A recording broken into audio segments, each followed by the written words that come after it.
So good afternoon, everyone.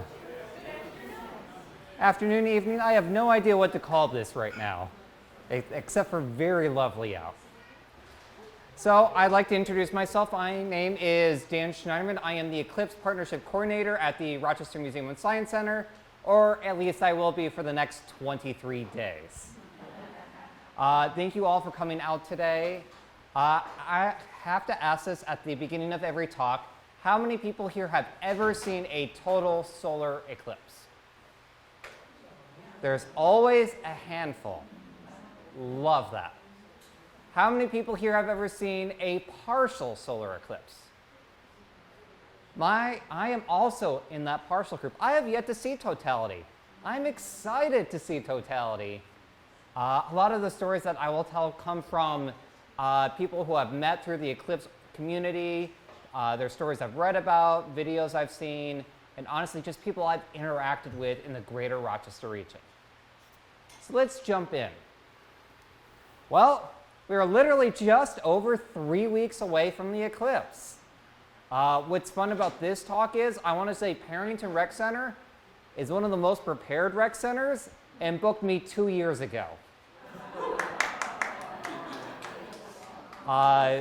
I have to say, way on the ball.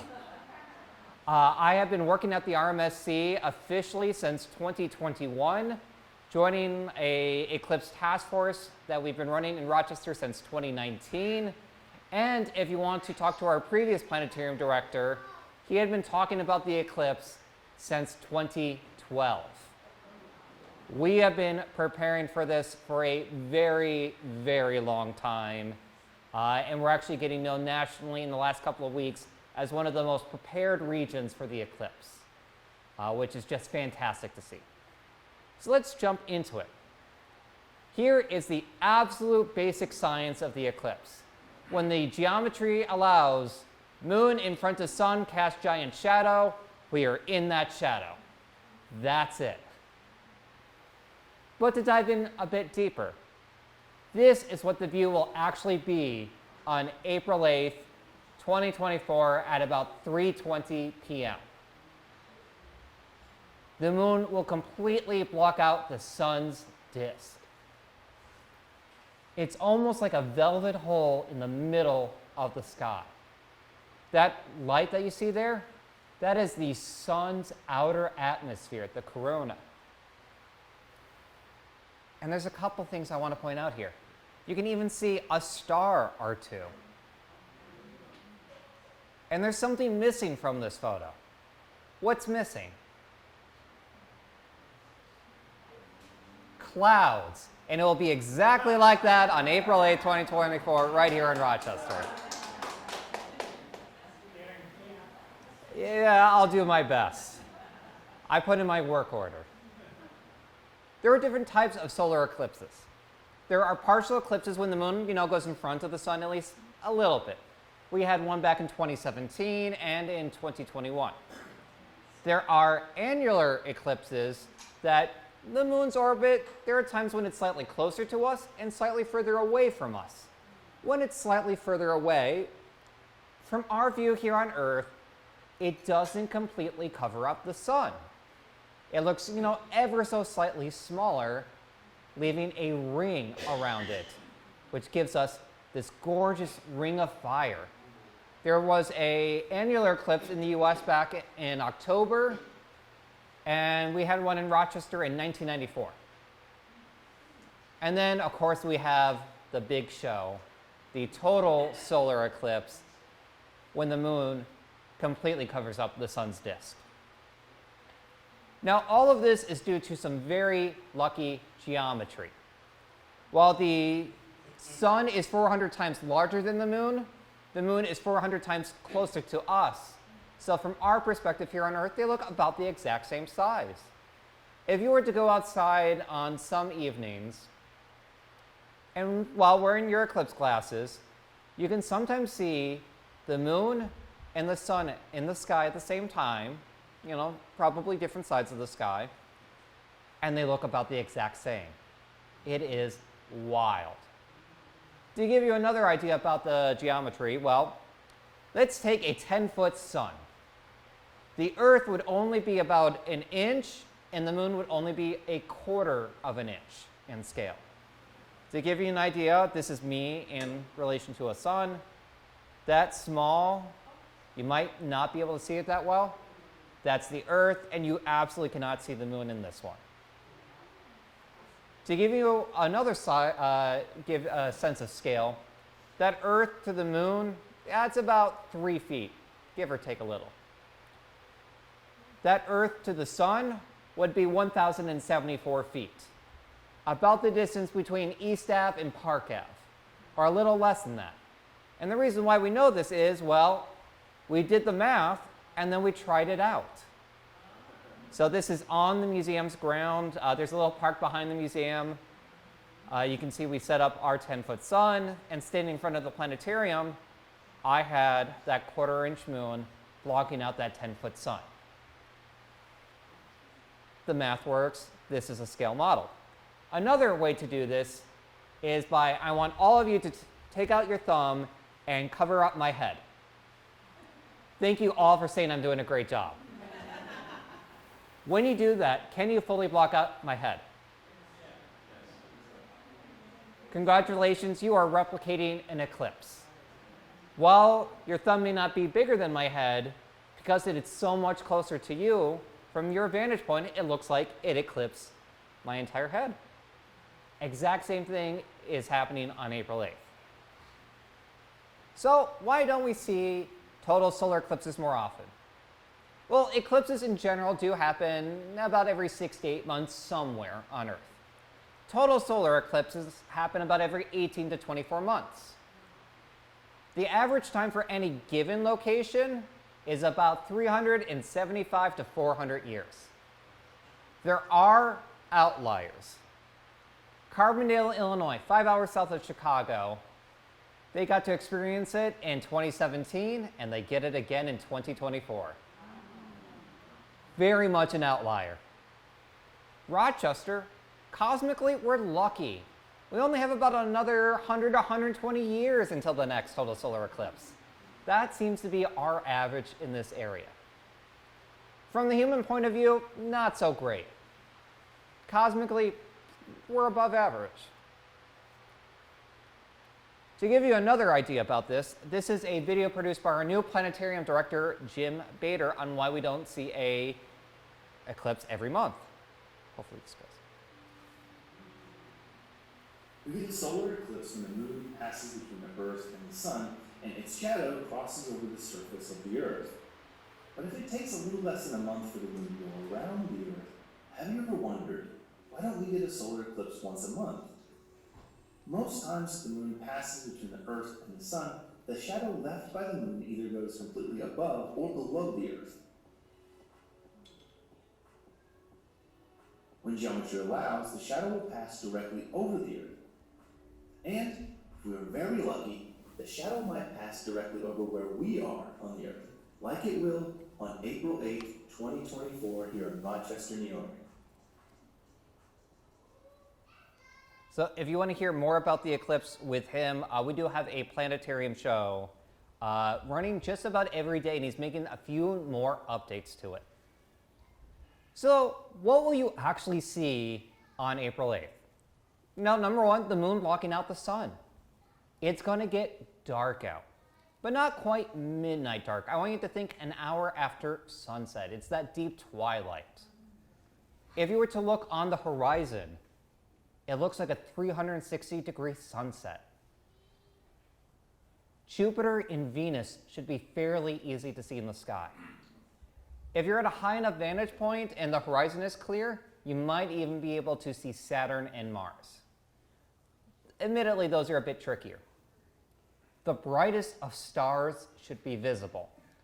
And almost the exact opposite point in the sky as the eclipse, you should be able to see Orion, or at least Orion's belt. And then, of course, we have Baily's beads and the diamond ring effect.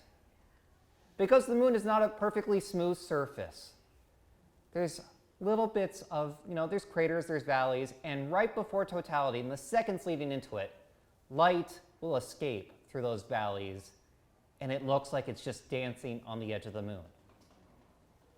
And then we enter the diamond ring effect. That's that moment that we start to hit totality, and there's a burst of light as we enter. This is probably one of those views that when you think of an eclipse, you think of this. To give you an idea of what the eclipse will look like, there's a lot of graphics out there, that shows you horizontally of the sun being covered up more and more and more. But this is actually the path that it'll take. It's kind of more of a curve to it. And this is also very much sped up. It's about 2.5 hours sped into less than 5 seconds. Now, as I mentioned, it's going to get dark out. When you see photos like this one, well, that's a photo taken with a filter on it. That is to protect their camera equipment. When you actually have during totality, you'll see it's not that dark. It's not that midnight dark. It really is that deep dark blue that I mentioned. This is a photo from 2017. It also doesn't become dark slowly over time. You really won't notice it until that last minute or two into totality, and really in the last couple of seconds. It all of a sudden becomes dark, and right after totality, it all of a sudden becomes bright. When we exit totality, it's like an ice pick of light. You realize how strong our sun really is. To give you an idea, this is video footage from 2017 taken by our previous planetarium director, Steve Fentress.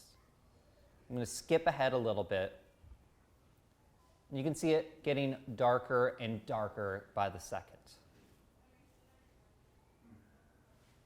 We'll even get a little bit darker. But I'm going to fast forward another couple seconds to the end of totality. All of a sudden, it's about to become bright out very, very quickly. This video is playing in real time.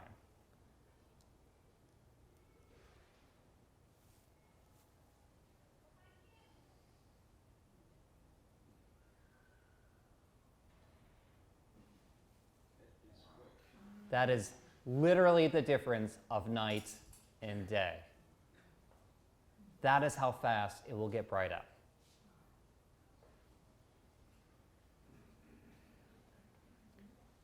The eclipse isn't just a visual experience, but a physical one as well.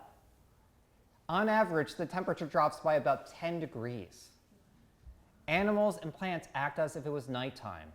Birds back to their nest, cows back to their barn.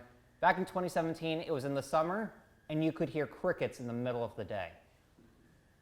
Admittedly, early April, I don't expect too many crickets, but at the rate this winter is going, we'll see. The fact that I'm already seeing daffodils sprout out is wild. In the 20 minutes before and after totality, your shadow is going to become incredibly sharp. You are going to want to look down at the ground. You might even notice shadow bands, which are caused by refraction from Earth's atmosphere and turbulence going on. But the main thing you'll notice is, of course, as we enter totality, probably a massive cheer. But then it just becomes eerily still. There's something a little unnerving about a total solar eclipse that just makes you feel a little off, almost a fight or flight response. For some people, I have heard them start crying. I've seen people start laughing. Others have described it as everything melting except for the sun, the moon, the earth, and themselves. It is a wild experience, and it changes very much person to person. You will be hit with a sense of awe and wonder, and it is a sight you will not want to miss.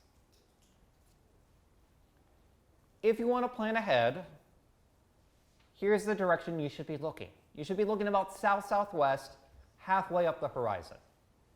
Jupiter's a little bit higher up, Venus a little bit lower down, and then, as I mentioned, Saturn and Mars much lower down on the horizon. Admittedly, now that we're 23 days away, I'm just telling people as long as you have your eclipse glasses on and know the basic time, just look for the sun. You'll feel it. It'll be a fairly obvious thing in the sky that day. And then there's this question. The number one question I get on a daily basis. What happens if it's cloudy? Well, I have to, first point out, we could have days like today where it was pretty miserable first thing in the morning. And then we had a lovely afternoon. I don't know if anyone got outside for a little bit. About 50 degrees, plenty of sun.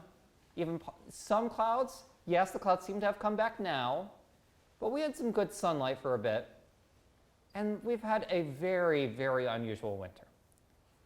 But really, at the end of the day, we have no control over the sun, the moon, the earth, or the weather.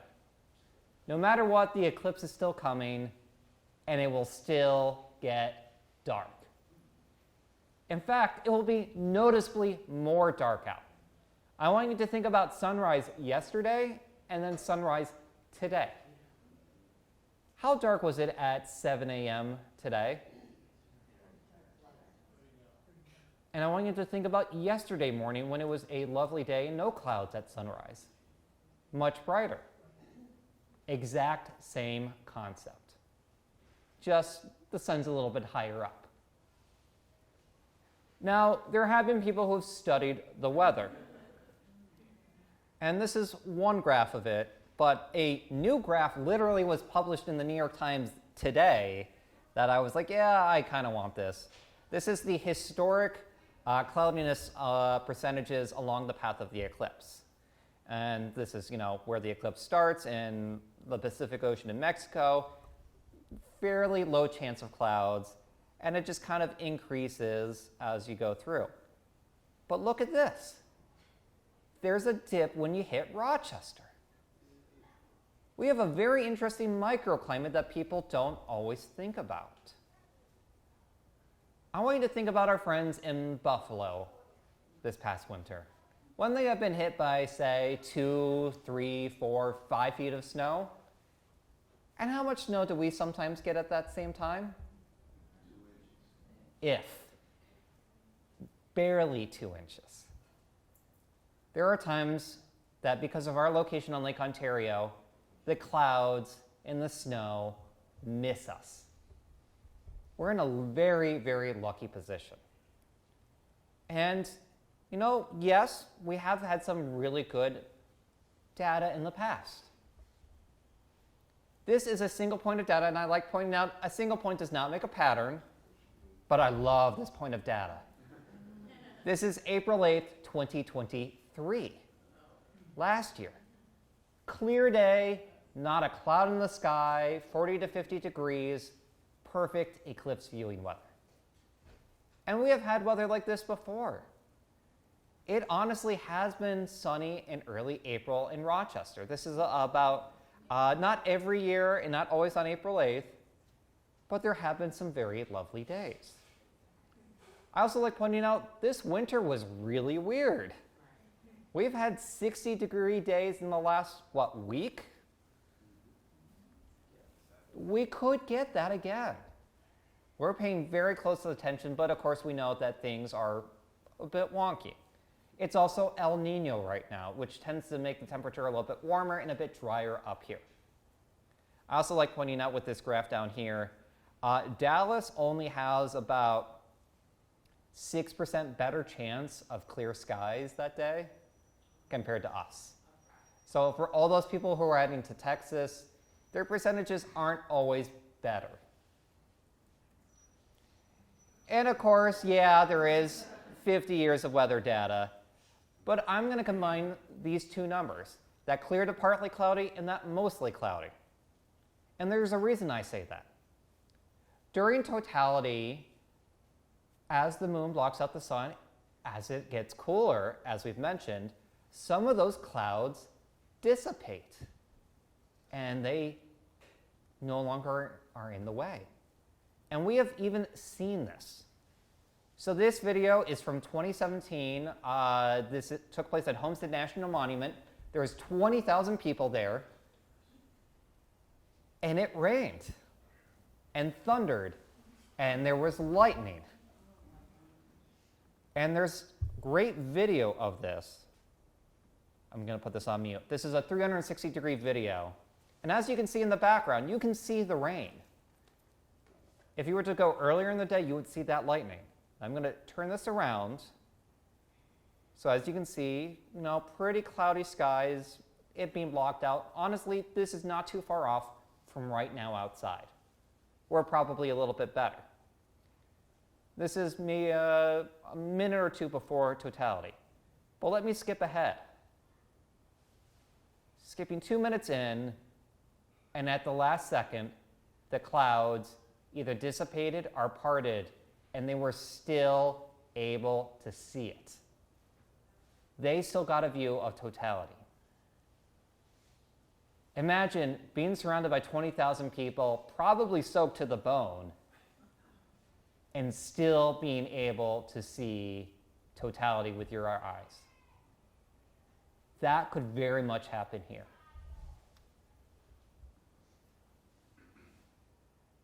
Let's take a step back and an eagle-eye view of the eclipse.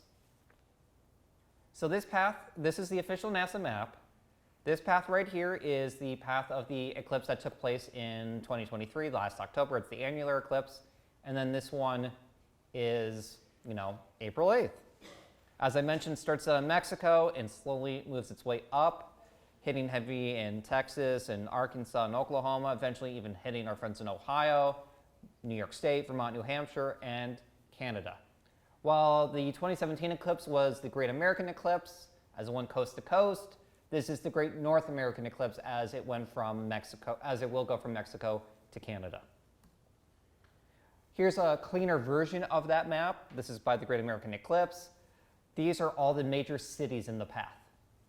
I like pointing out that a few of those cities in San Antonio and Austin, their cities are literally cut in half with the eclipse, compared to us in the Northeast, where Cleveland, Buffalo, and Rochester are all fairly centered. And then zooming in a bit more, this is New York State. Anywhere in between the two blue lines gets to experience totality. The closer you are to that red line, the longer it will be. For our friends in SUNY Brockport and Hilton and Parma, oh, they are so lucky. I mentioned SUNY Brockport specifically because, well, it goes right through one of their football fields, which is wild. They love that fact. Now there's a couple other things I want you to think about with this map. Number one, I do love pointing out it will go over Niagara Falls.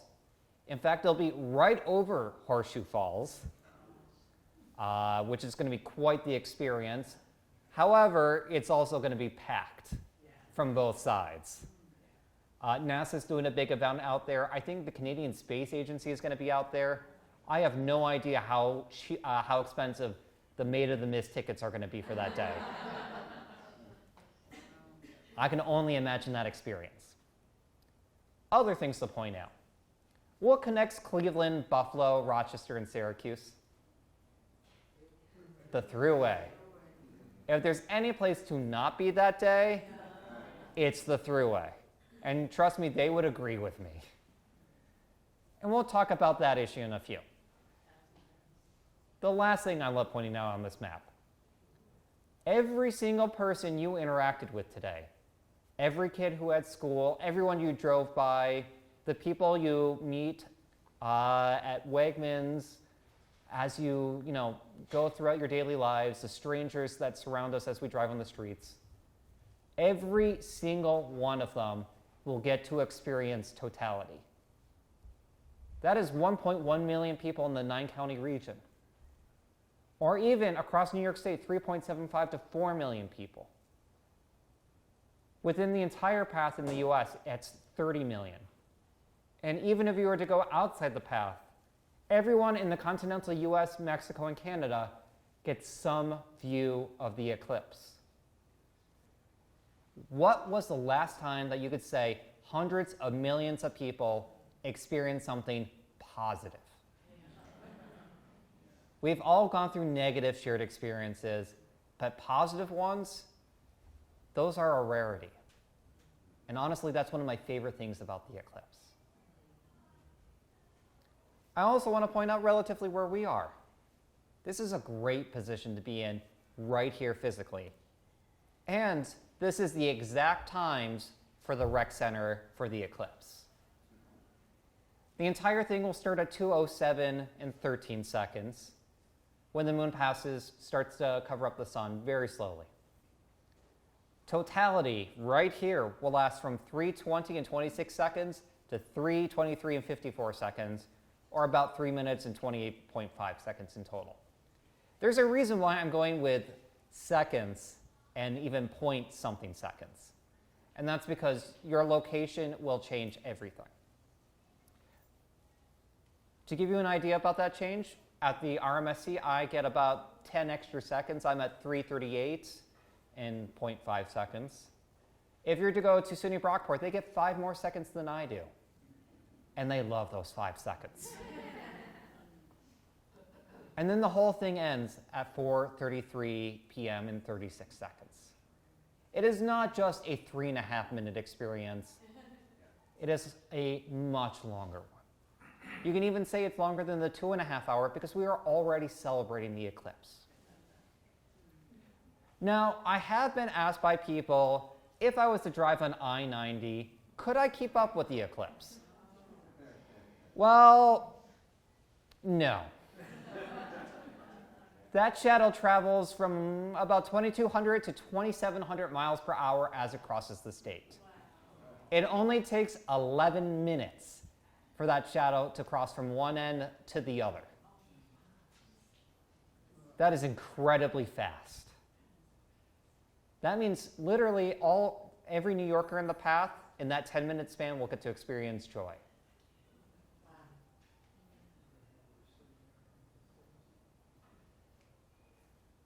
The edge of the eclipse. This is, as I mentioned a second ago about length and your location really mattering. Well, if you were to go down to Lakeville, it starts getting a little bit shorter to 3 minutes, just over. Same for Canandaigua. It starts jumping lower as you get closer to that edge, as Geneva is, and Cayuga and Auburn. Naples, even less. Penn Yan is going to be tricky, and they're going to have to be very careful on where they are standing. I gave a talk at their tourism board in December 2022. At that time, we were in the path of totality, just where we were located. 5 minutes down the road at their holiday party, outside the path. Location very much matters. But that is why we have people coming out to locations like here and going a little bit inward, not too much, but you can get a slightly longer experience. And really, the reason why we're going to see a massive amount of people coming from Ithaca and from Watkins Glen is because 99.9% coverage is not totality. This is about 94-95%, and this is 99.39% of the sun covered up. Yes, it will probably still get a bit darker. The temperature will still drop a bit. And I'm sure animals will even still think that it's nighttime. But you would not be able to remove your eclipse glasses when looking at the sun. Only during totality can you remove those eclipse glasses. In fact, we encourage you to.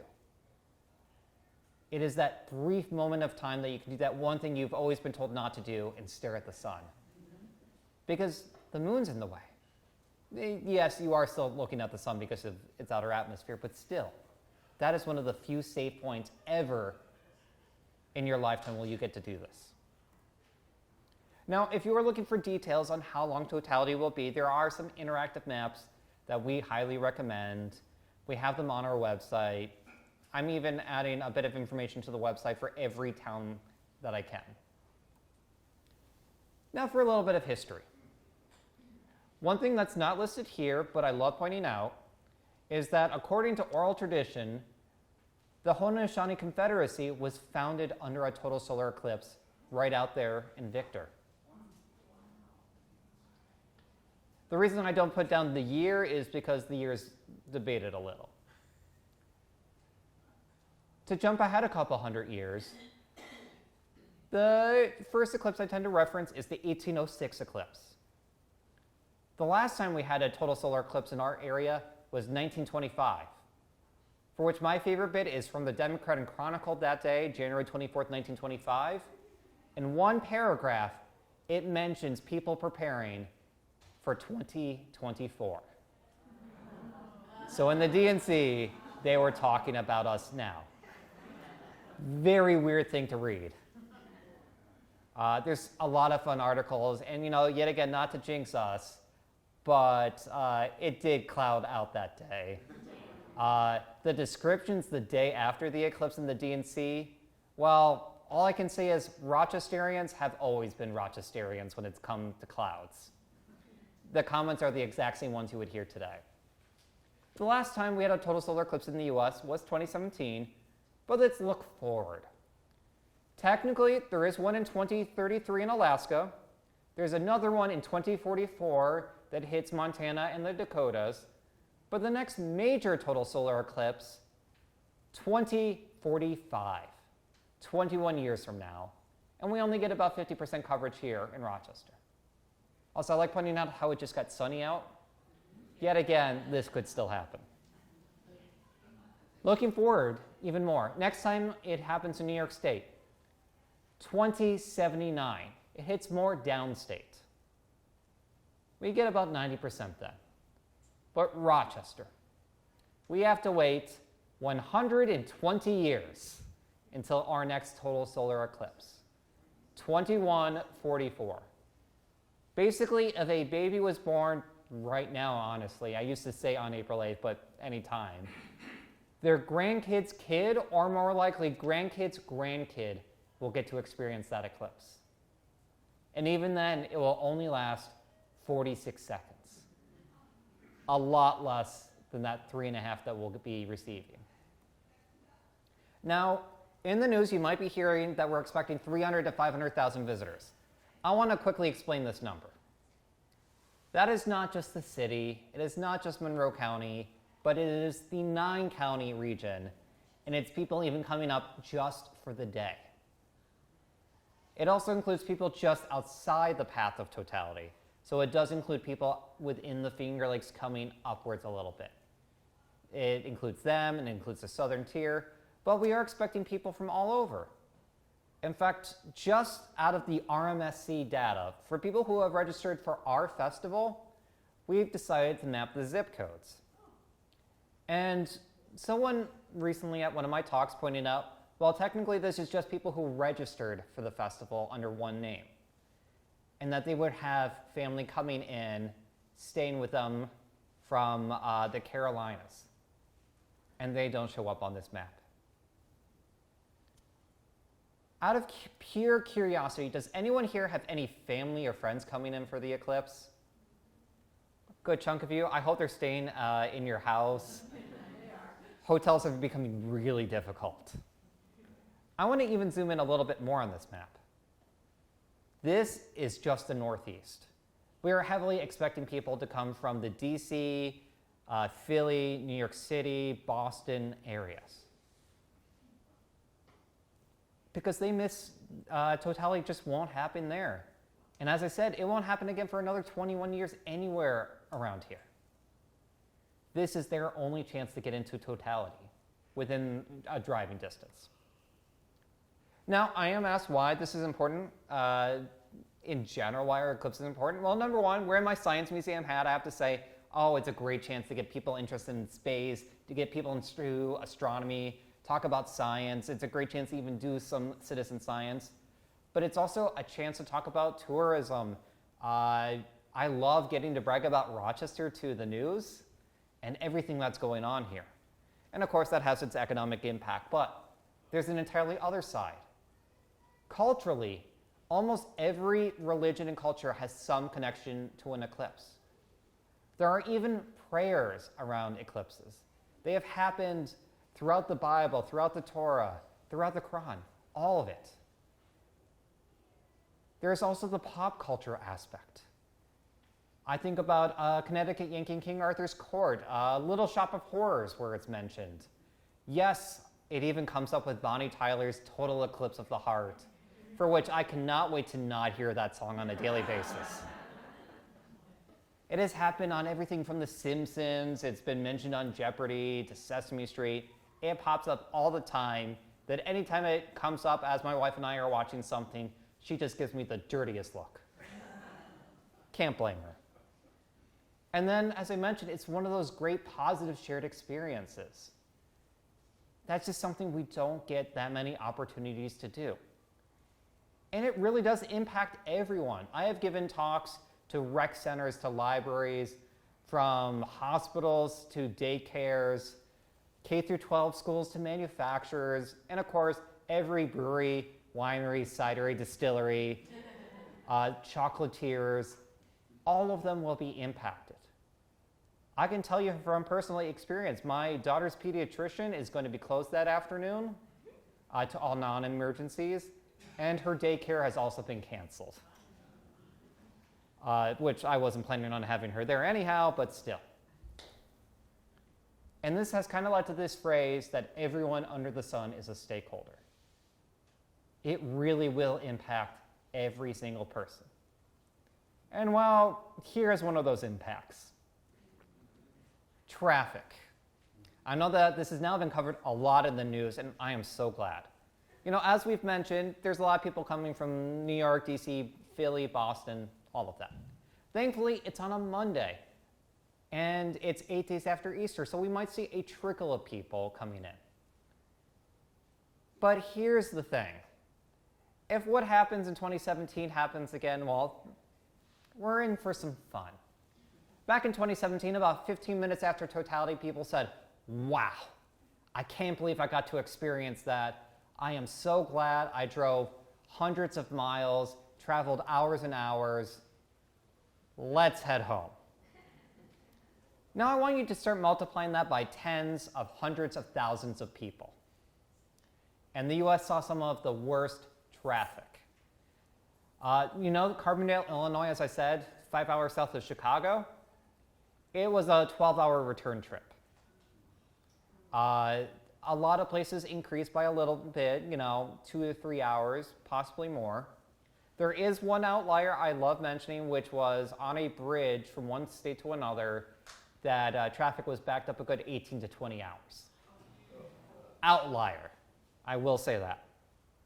And, well, here's that tricky bit about us. As I mentioned, to the east and west of us, we have other Eclipse locations on the thruway. We have Buffalo and Syracuse. And as I also mentioned, well, they're basically experiencing it only a minute or so before and after us. So I would imagine that their crowds are leaving at the same time. So you can't go east or west without running into other traffic. You can't really go north because you run into a lake. If there was one day for the fast ferry to return to Rochester, April 8th would be that date. There are people who actually are going to be on boats that day. I just saw an article about different boats being chartered. So where's everyone going to go? Every back road imaginable. We're expecting a lot of people to go through the Finger Lakes, to take that gorgeous route along the lake. It's going to be pretty crazy. But that is why we try to decentralize as much as possible, and we are encouraging people to stay local, to stay in their towns, go to their libraries, go to their rec centers, because they are fantastic viewing locations. What's also fun about that day is, as I said, it's a Monday, and 3:20 p.m. is a common time for schools to get out. We started discussing this issue back in 2019 and debated it for 2 years. We don't want kids stuck on buses and missing out for 21 years. I was talking to a bunch of middle schoolers and I told them that they would be in their mid-30s the next time that there was an eclipse. I have never heard a sound of disgust so strong as a bunch of middle schoolers realizing that they'll be in their 30s. We also don't want bus drivers pulling off to the side of the road, getting all the kids off, getting them to watch correctly, and then getting them back on. And we don't want kids stuck, trying to get there trying to get home after totality if they were at school. So almost every single school district in the 9-county region, with one exception, has off that day. We have been calling out that one exception. It's even been in the D&C recently. Oh, we've been trying that one for a while. So thankfully, they are hopefully at home experiencing it together. Now, safety.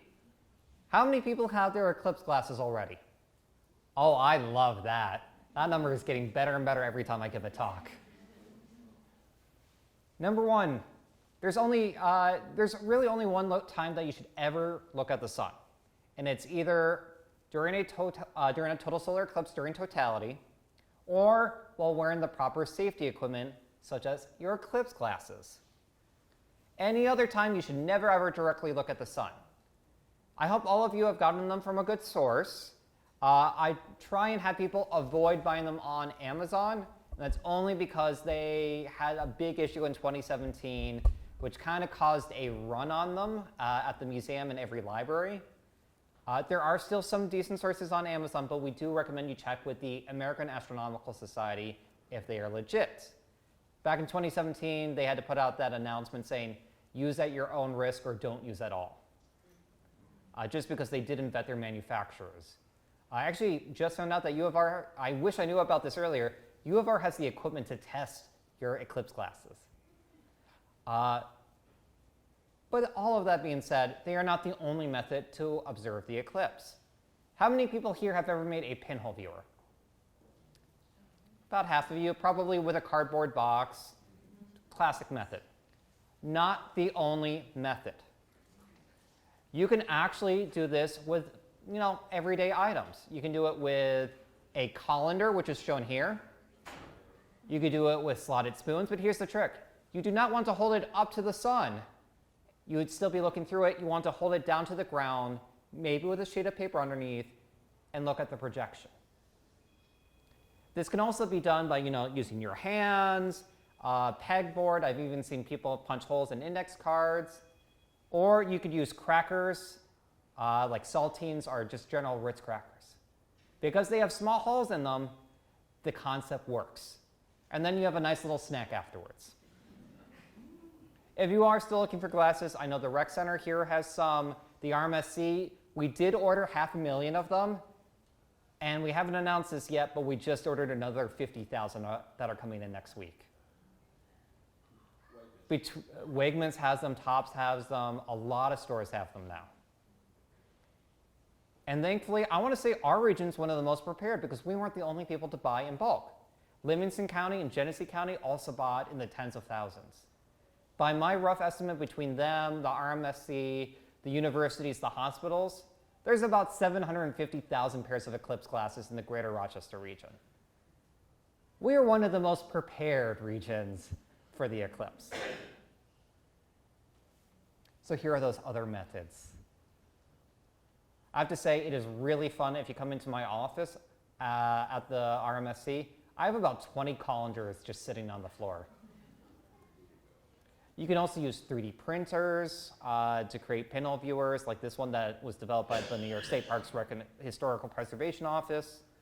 And yet again, please do not use sunglasses. If you see anyone using them, please go up to them. They just are not strong enough. Now, I'm not going to go into all of this, but I have a couple main tips I do want to bring up for your eclipse viewing event. Number one, please turn off your automatic lights. They will turn on. This can be your driveway lights, your garden lights. Anything you can do to reduce the light is fantastic. Come up with backup weather plans if you can, just because, yet again, this is still Rochester. If you want music, there's tons of it out there, from, of course, Bonnie Tyler to the Beatles, Here Comes the Sun, even Pink Floyd's Eclipse. There's just so much music out there. I highly, highly recommend you have a timekeeper within your group of friends or at your event. This is someone to say that you can take your eclipse glasses off and when to put them back on. This is just one of those major safety issues that we love having a dedicated person within your group to do. And then really, there's one final thing I want you to think about. Think about who you are with and where you are, and make sure it's somewhere special, because you will forever remember who you experienced the eclipse with. You want to be with your family, with your friends, with your loved ones, if at all possible. I'm often asked where I will be for the eclipse, and I will be at the RMSE next to my wife and holding my daughter. That's the number one place I want to be during the eclipse. And I recommend that for everyone as well. Now, speaking of that event, just a quick plug. Yes, we're doing a multi-day festival. We just announced that we're going to have an astronaut on site. Lots of activities going on. There's also going to be a shuttle throughout the downtown region between the Strong, the RMSE, the George Eastman Museum, and the Memorial Art Gallery, and even adding in Parcel 5 and the public market on the day of the eclipse. We have never had all of the museums united in a shuttle.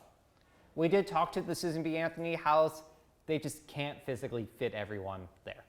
But I do know that they are booked all weekend, which is fantastic to hear. I love bragging about all the museums in Rochester.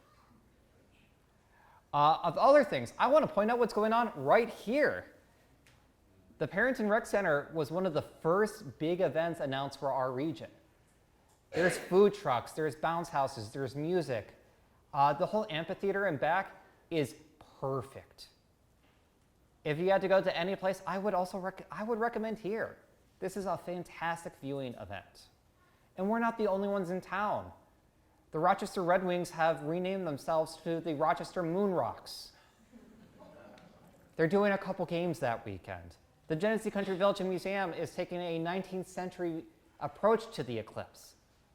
Libraries are holding activities. There's even a 5K that takes place at the end of totality, food specials. You can already find the Eclipse beer out there, along with Eclipse wine. Everyone's getting on board. You can also find, and here's some of the events, you can find lots of art. The RPO is doing a concert the night before the eclipse, and they've, have a piece entirely written dedicated to the eclipse. And then I love pointing out what Genesee County did. Genesee County very early on realized they could play on the words, Jenna see the eclipse, and ended up writing a whole children's book around it and sending all the proceeds to actually help a lot of local farms. And I'm like, yes, fully on board. I have read this to my own daughter. It's very cute. Even a local middle school did a musical dedicated to the eclipse. It is wild how everyone is getting on board. There is Rochester-themed artwork. This was done by Tyler Nordgren. He's an artist and astronomer out of Ithaca. Not only does he do eclipse artwork, but he does work for the state parks. He does work for the national parks. He has work in the Smithsonian, work all around. I'm a bit jealous that he got to spend a summer at the Grand Canyon as their artist in residence, which honestly, that sounds fantastic. And not only did he do the Rochester poster, but because he's a New York resident, he did one for the Erie Canal, for the Finger Lakes, for Wayne County. We even got him connected to the New York's I Love New York, and he did a New York poster. His artwork is currently up in the museum. Right now we have had a traveling exhibit. It was even here for a full month earlier this year. Gorgeous, gorgeous work. Now, if you are looking for more information about the eclipse, we do have RochesterEclipse2024.org. This has every location of eclipse glasses being sold in the region, all the events, food specials, activities to replicate at home. It has a ton of information. And we're adding more and more as often as we can. I'm sure we'll have some weather information as we get in the week before the eclipse. Honestly, we won't really know till a few days before. Now, I love pointing out this isn't just me. Yes, this is my full-time job, but we would not have been able to pull everything off if it wasn't for these four core organizations, the RMSC, the Genesee Transportation Council, Visit Rochester, and Deb Ross from Kids Out and About. All of us have been working together since 2018, 2019 to make sure that this entire region is ready. We brought in stakeholders from every corner, artists, the cultural organizations, rec centers, restaurants. These people are the people doing the footwork, getting the word out, and are running the events. And that number is quite accurate. We have had over 700 people involved with the group. Now with that, I do want to point out we are on social media. We do have a newsletter. And I just want to thank all of you for coming out tonight and opening it up for any questions. I can tell you I've gone down every rabbit hole for the eclipse that you can imagine. And I can also stay a few minutes afterwards to talk about that. Any initial questions?